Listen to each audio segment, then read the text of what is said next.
มันมีคติธรรมเรื่องหนึ่งที่อาตมานี่ได้มาจากตำรวจผู้หนึ่งขั้นบอกซื้อไปญาติโยมกับสิหูจักอยู่ดอกจอนนี่มือปราบอาตมาได้เรียนรู้วิธีต่างๆจากเล่าไหลเพื่อนว่าจังสี่เด้สาเหตุที่คนฆ่ากันนี่มันมีมูลเหตุอยู่4 อย่าง 1. แย่งที่ทำกิน 2. แย่งแผ่นดินกันอยู่ 3. แย่งคู่พิศวาส 4. แย่งอำนาจบาดใหญ่ว่าซั่นเด้โยมสังเกตบ่ซุมื้อนี้นี่ส่วนมากสิเป็นพี่เป็นน้องเด้แย่งที่ทำกินแย่งเฮียนกันอยู่นี่ต่างคนก็ต่างบ่ยอมพี่น้องผู้บางคนฆ่ากันตายก็มีก็ย้อนว่าอยากได้นี่ละ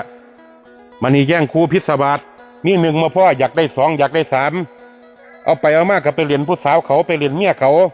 ถูกผัวเขายิงตายเห็นว่าสั่นออกเข้าอยู่เรื่อยๆแย่งอำนาจบาดไงผู้ใดมีอำนาจได้หลาย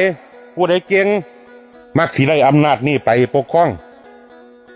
ถึงสิบ่แม่นคนดีก็สร้าง